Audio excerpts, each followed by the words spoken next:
Hello, today I'm going to present a project on implementation of NIOS II processor. Here we discuss more on what is pipelining and how we implement it. The main aim is to implement a 32-bit 5-stage pipeline RISC based architecture in NIOS II. This is basically a soft-core architecture. In this case, we analyze an instructions format, data path, and I have used a pipeline design. So basically, I have used instruction format, data path, and control module function and simulate the same thing using pipeline design. Here we discuss the 5 stages of the pipeline that include the instruction fetch, decode, execute, memory access, and the write back stage. We see in introduction we would see more about the NIOS II processor. It is basically a reduced instruction set soft-core architecture. So what is basically a soft-core architecture? It's basically something that can be wholly implemented using logic synthesis. It can also be implemented using various semiconductor devices containing programmable logic. NIOS 2 also includes various enhancements over the original, making it more suitable for a wider range of computing applications. It is also much easier to update and also act as a control logic, which helps communicating with the host computer. Here we see the block diagram of NIOS 2 processor with pipelining. In the fetch stage, which includes the program counter, adder, mux, instruction memory, the program counter inherits the value from instruction memory and sent to the adder. Every time instruction is fetched, the PC is going to be incremented. By PC, I mean program counter. This incrementation happens by a byte of 4. Value is added and sent to pipeline register, which is nothing but a latch. Once the PC value is fetched, we go to decode stage. In this stage, the decode stage is the main intelligence of the pipeline architecture. Here we have file register. Here we have a register file which includes the read register 1 and read register 2. We select two registers and check what operations we need to perform. If it is an I type or R type. If it's I type, we make use of the sign extension. Here we convert the immediate value of 16 to 32 bit. One of the read register and the sign extension bit together goes as an input to the next stage. Once the input is selected, it goes to the execution stage where it performs the operation. For I type, it takes the ALU controller help and goes to add performs operation. For R type, we don't need sign extension. It directly takes the two registers and latches the pipeline register and the execution happens here.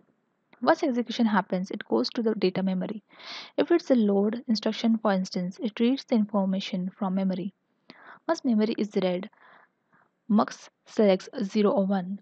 If that's a read, it goes to write in register, that is memory is read. For store instruction, write back happens, that is instruction from register to memory.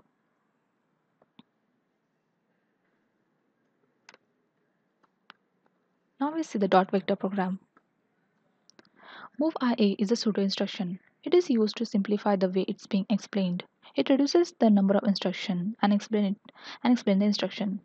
Here we use two pseudo instructions to compute the A and the B vector and store the value of n to register 4. And we do the load instruction where we move value from memory to register. This operation once performed enters the loop in which various operations are performed.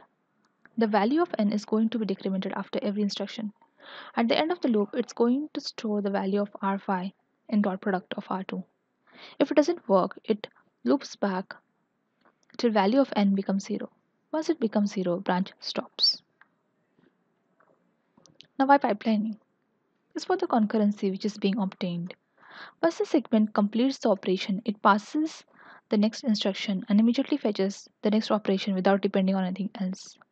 The next is because it's continuous. Because it creates two-stage pipelining where data read or write happens in one stage as well as simultaneous read or write in another stage. Pipelining has huge advantages as it reduces number of clock cycles.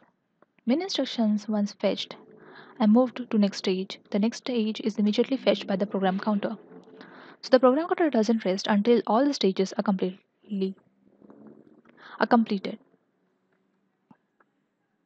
Now we'll see simulation output branch instruction.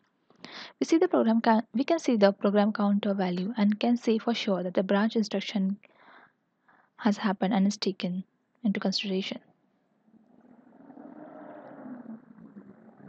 In the simulation output of load instruction, we basically marked all the 5 stages and have also indicated the program counter value taken and what are the basic operations performed and what are their register values.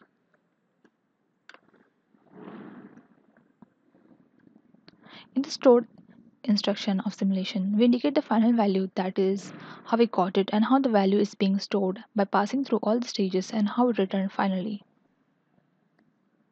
So I can conclude that pipeline uses parallel execution of 2 or more consecutive instructions from nominal sequential stream. That is, two instructions can happen at the same time without any dependency.